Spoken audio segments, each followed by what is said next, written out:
தேவனே, அவர் இறங்கிடும் நேரமே. எலியாவின் தேவனே, அவர் இறங்கிடும் நேரமே.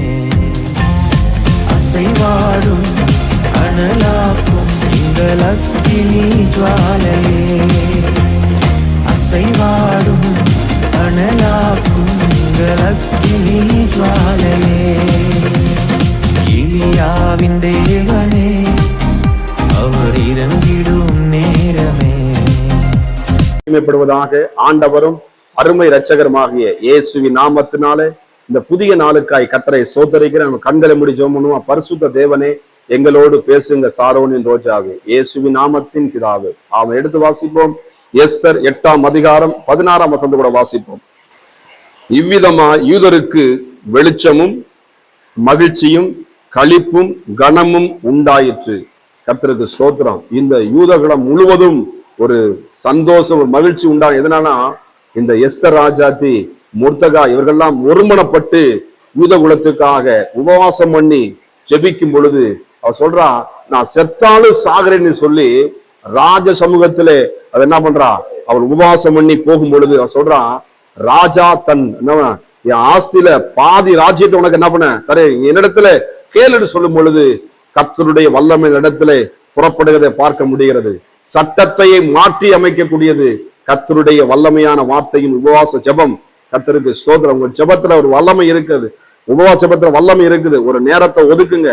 கணவன் மனைவியா ஒருமனப்பட்டு ஜெபிங்க. எந்த இடத்துல பல இடங்கள் இருந்தாலும் நீங்க ஒருமனப்படும் பொழுது ஜெபத்துல உபவாசம் பண்ணி ஜெபிக்கும் பொழுது அது எந்த காரியமா இருந்தாலும் கர்த்தர் அந்த காரியத்திலே ஜெயத்தை தருகிறவர். இந்த முழு தேசத்திலே பார்த்தீங்கன்னா அந்த யூதகுலம் முழுவதும் மீட்கப்பட்டது. சட்டத்தை என்ன மாற்றி என்ன பண்ண சந்தோஷம் களிப்பையும் கொடுத்த ஆண்டவர். உபவாச ஜெபத்துல, இந்த ஜெபத்துல ஒரு மேன்மை இருக்குது, சந்தோஷம் இருக்குது, மகிழ்ச்சி இருக்கிறது. நீங்களும் ஒரு நேரத்தை தேவனுக்கென்று ஒதுக்கி உபவாசிக்கும் பொழுது கணவன் மனைவியாக பிள்ளைகளோடு கூட சேர்ந்து நீ ஒருமனப்பட்டு எந்த காரியத்தை ஜெபிக்கிறீங்களோ அந்த காரியங்களை கர்த்தர் வாய்க்க பண்ணுகிற தேவனாக இருக்கிற அந்த இடத்துல வெளிச்சம் வருதான். உங்க வாழ்க்கையில உபவாசி ஜெபிக்கும் பொழுது வரும் வெளிச்சம் வரும். அப்ப அதுக்கு முன்னாடி வெளிச்சம் இல்லையா? வாழ்க்கையில இருட்டும் பிரச்சனைகளும் போராட்டங்களும் இருந்த அவர்கள் வாழ்க்கையில யூத குலத்துல அடிமைப்படுத்தப்பட்டாங்க. ஆனாலும் பாருங்க, இந்த முர்தகாய் எஸ்தர் ராஜா எல்லாரும் ஒருமனப்பட்டு ஜெபிக்கும் பொழுது கர்த்தர் பலத்த ஒரு கிரிகளை அந்த யூத குலத்துக்கு செய்ததை நாம் பார்க்க முடிகிறது. அருமையான தேவ பிள்ளைகளே, அவருக்கு செய்த ஆண்டவர் நமக்கும் செய்ய வல்லமையுள்ள தேவனாய் இருக்கிறார். நிச்சயமாய் உங்க வாழ்க்கையில வெளிச்சத்தை கொடுக்க இயேசுவானவர் பிறந்திருக்கிறார், நமக்குள்ள இருக்கிறார், நம்மோடு கூட இருக்கிறார். அந்த பலனை நம்மளுக்கு தருவார். வெளிச்சத்தை மாற்றம் அல்ல, என்ன கொடுப்பாரா? மகிழ்ச்சியையும் தருவார். உனக்கு என்ன பண்ணும்? மகிழ்ச்சி உண்டாகும்படி இவ்வளவு ஒரு ஆசுவாதத்தை இதுல வைத்திருக்கிறார். நாமளும் ஜெபிக்கும் பொழுது கர்த்தருங்க வாழ்க்கையில அது உபவாசம் பண்ணி ஜெபிக்கும். நேரத்தை ஒதுக்குங்க. நான் அதுக்குதான் சொல்றது, அந்த உபவாசம் பண்ணி ஜெபிக்கும் பொழுதுதான் கர்த்தர் சிறைச்சாலை கர்த்தர் உடைப்பா. கர்த்தருடைய வல்லமையான அபிஷேகத்தின் காற்றை நாம் உணர முடியும்.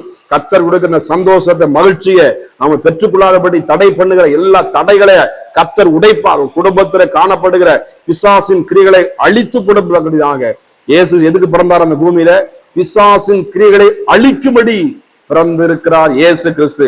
இந்த இயேசுவுக்கு உங்க வாழ்க்கையை குடும்பமாக ஒருமனப்பட்டு ஜெபிக்கும் பொழுது உங்க குடும்பத்தை என்ன பண்ண மகிழ்ச்சியை கொடுப்பா.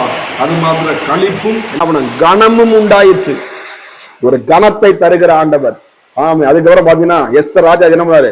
தலையை நிமிர பண்ணி கிரீனை அழித்து அப்படியே ராஜா மாதிரி என்ன பண்ணாப்புல ராஜா வஸ்திரம் தரித்து ராஜாவை என்ன பண்ணாரு? ஆண்டவர் அந்த இடத்துல உயர்த்தவனும் கணத்தை கொடுக்கிறத பார்க்க முடிகிறது.